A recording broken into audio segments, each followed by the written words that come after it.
Olá pessoal, tudo bom? Eu vou falar aqui para vocês hoje sobre fontes de dados demográficos, censos, registros vitais, pesquisas amostrais e registros administrativos. Essa apresentação que eu vou passar aqui foi feita pelo docente da UFRN José Wilton Costa, docente, professor da graduação e da pós-graduação, e por mim, durante o estágio da docência na disciplina de técnicas demográficas, certo? E a gente vai começar falando um pouco sobre a importância de saber o tipo de dado, né? A identificação de cada tipo de dado e de suas fontes é muito importante para uma análise e definição de fluxos de manutenção. Muito se pode saber, sobre um dado apenas sabendo sua origem, pois sabendo a origem podemos saber a forma como foi coletado, se é amostral ou não e o tipo de amostragem da coleta. Por exemplo, se eu sei que um dado ele é mensalmente, trimestralmente, eu consigo até criar uma rotina em que eu possa utilizar esses dados em serviços futuros, não apenas numa análise instantânea de um recorte. Se eu sei que é uma amostra, eu consigo fazer inferências, análises sobre aquele dado. Se eu sei que é um censo, eu já consigo me portar da maneira adequada com aqueles dados. Vamos falar um pouquinho sobre os tipos de dados. Quanto à origem deles, eles podem ser primários, e dados primários são aqueles coletados diretamente da fonte, ou seja, obtidos de primeira mão pelo próprio pesquisador ou instituição que está realizando o estudo. Eles são originais, pois foram coletados especialmente para determinado objetivo ou pesquisa. Por exemplo, o IBGE, ele faz o censo. Ele é o que tem o dado primário, porque ele vai de casa em casa buscar os dados, certo? E nós temos os dados secundários. O que são os dados secundários? São informações já coletadas, organizadas e publicadas anteriormente por outra pessoa ou instituição. Eles são usados como base para novas análises, que seja necessário realizar uma coleta direta, sem que seja, entendeu? O que acontece? O IBGE foi lá, bateu de casa em casa, perguntou algumas coisas e divulgou o censo. Então, o IBGE é dono dos dados primários. Foi ele que fez os dados, foi lá e pesquisou. Mas eu, Fernanda, estudante de demografia, de população e quero saber mais sobre o país, eu pego lá os dados do IBGE e faço uma análise daquela população e aí vou divulgar essa minha análise. Esses dados são secundários porque eu peguei do IBGE. Esses dados não são meus. E quanto aos objetivos, tem a pesquisa e os dados administrativos. O que é uma pesquisa? É um tipo de pesquisa quantitativa ou qualitativa em que se coletam dados diretamente com os participantes, geralmente por meio de questionário ou entrevista padronizada. Por exemplo, a pessoa chega na sua casa numa pesquisa eleitoral e vai perguntar a sua intenção de voto. Essa é uma pesquisa. É um dado amostral que ela não vai perguntar para todo mundo, mas ela perguntou diretamente para a pessoa. Então, isso é uma pesquisa. O dado administrativo, ele é produzido e armazenado por órgãos públicos ou instituições privadas durante a execução de suas atividades. Eles são coletados com fins de pesquisa, mas podem ser utilizados para estudos e análises, como os demográficos, econômicos ou sociais. Vamos supor que eu fui para um hospital. Esse hospital, ele tem os dados sensíveis, né, que são dados que não podem ser divulgados, mas ele tem dados, por exemplo, da doença que eu estava naquele momento. Por exemplo, a pessoa pegou Covid, chegou lá, ela se internou por Covid. E aí eu tenho aqueles dados ali que podem ser utilizados futuramente. Existe sim uma lei de proteção geral dos dados para resguardar as pessoas quanto aos seus dados sensíveis. Mas existem dados que podem ser divulgados sem que haja dolo para o dono do dado, sem que haja identificação dele. E os dados administrativos geralmente são publicados e as pessoas elas não precisam se preocupar quanto à sua identidade, vai estar resguardado. E quanto à abrangência? A abrangência, a gente tem um censo, que é uma pesquisa completa feita com toda a população, certo? Todo mundo vai ser entrevistado ou alguém vai responder por ele na sua casa. No caso da amostra, não. A amostra é um grupo pequeno. Um exemplo é a pesquisa eleitoral. A pesquisa eleitoral ele não vai passar na casa de 10 mil pessoas. O município, por exemplo, tem 10 mil pessoas. Não, ele vai pesquisar um grupinho que foi selecionado através de um prévio estudo dizendo quantas pessoas existiam naquela cidade e qual seria uma amostra significativa para aquilo.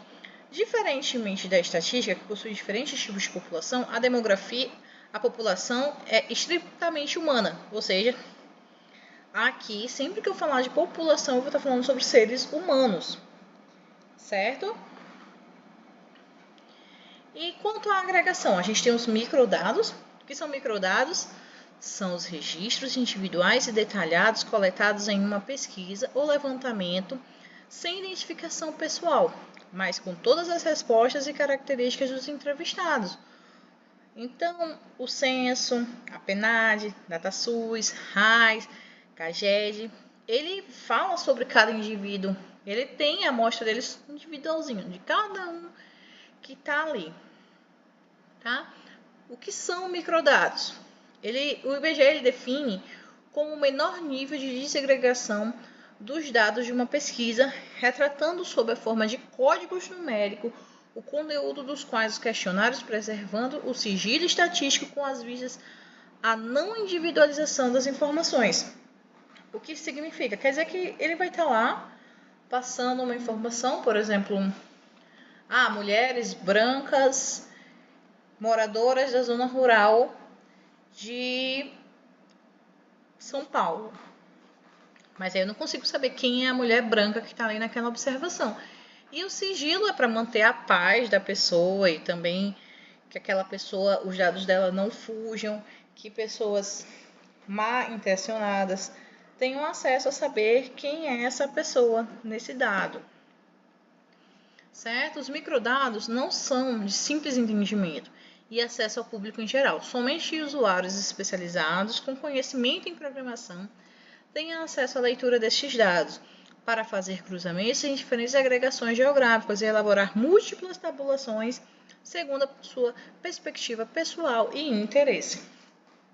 Como a gente falou no slide anterior, tem códigos numéricos, então não é qualquer um que saberia, inclusive, mexer nesses dados para conseguir alguma informação. E o que são dados agregados?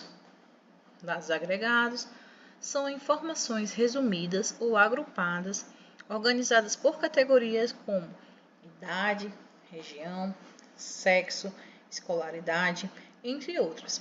Elas representam médias totais, porcentagens ou outros indicadores baseados em vários indivíduos ou registros e não mostram os dados individuais, eles mostram o grupo.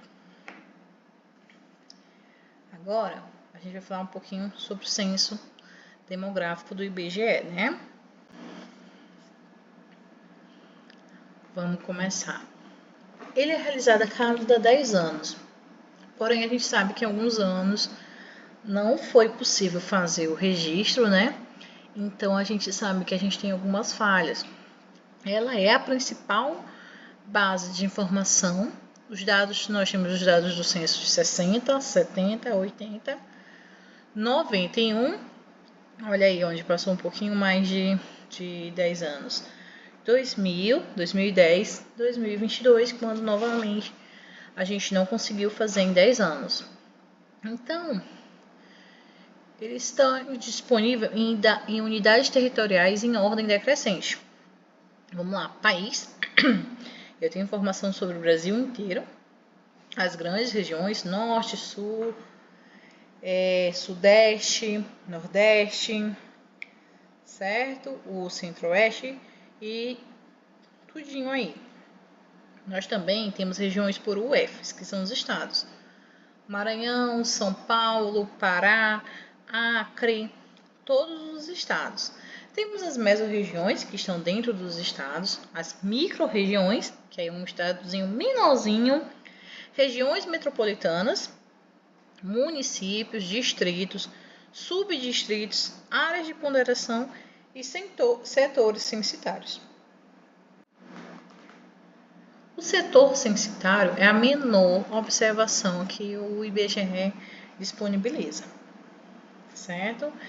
Então, a gente tem os tipos de questionário. A gente tem um questionário básico, que é aquele que é para toda a população, certo? O questionário básico é um documento do universo.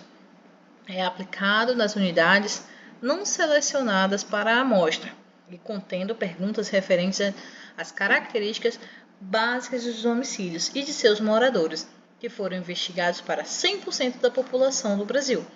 Ou seja, todo mundo está identificado, todo mundo teve o direito de responder ao questionário básico. Se uma pessoa não respondeu, mas alguém da casa respondeu, o entrevistador vai mais de uma vez quando a casa está fechada, agenda, horário, tem muita responsabilidade nisso. E também temos o questionário da amostra. É um segundo questionário aplicado somente nos domicílios selecionados para a amostra, contendo, além das perguntas que constam no questionário básico, outras perguntas mais detalhadas sobre características do domicílio e de seus moradores, referentes ao tema religião, cor, raça, deficiência, migração, escolaridade, fecundidade, nupcialidade, trabalho e rendimento. Ou seja, a pessoa que está respondendo a amostral, ele também vai responder o básico, mas a pessoa que vai responder o básico não necessariamente vai responder o amostral. Então, bora ver o que é um setor censitário. É a menor unidade territorial definida pelo IBGE, definido como uma unidade de coleta e controle cadastral percorrido por um único recenseador, contínuo e situada em uma área urbana ou rural de um mesmo distrito. A área do setor deve respeitar os limites territoriais legalmente definidos e estabelecidos pelo IBGE para fins estatísticos. A área de ponderação. A unidade geográfica formada por um agrupamento mutuamente exclusivo de setores censitários contíguos para a aplicação dos procedimentos de calibração dos pesos de forma a produzir estimativas compatíveis com algumas das informações conhecidas para a população como um todo. A área do setor deve respeitar os limites territoriais legalmente definidos e os estabelecidos pelo IBGE para fins estatísticos. O tamanho dessas áreas, em termos de número de domicílios e de população, não podem ser muito reduzidos, sob pena de perda de precisão de suas estimativas. Assim, esse tamanho mínimo foi definido em 400 domicílios ocupados na amostra, exceto para municípios que não atingem esse total. Então, você consegue maiores informações lá no site do IBGE, certo? Onde esse texto foi retirado. Então, a gente tem os tipos de questionário, eles são aplicados nas unidades, certo? Aqui estão alguns exemplos dos mapas de como é que o questionário ele é feito. Por exemplo, nesse primeiro questionário, a gente vai pegar o básico, ou seja, a gente tem um mapa daquela cidade, daquele município, e a gente divide ele em setores censitários e a gente vai pegar todos aqueles setores e passar por ele. Então, o questionário básico, ele vai passar por todos mesmo. Porém, aqui do lado direito, a gente vê as áreas de ponderação, que não vão ser todo mundo. Então, vai ser uma área mais abrangente, mas tem que conter aquela população. Porque todo mundo tem que estar representado, entendeu?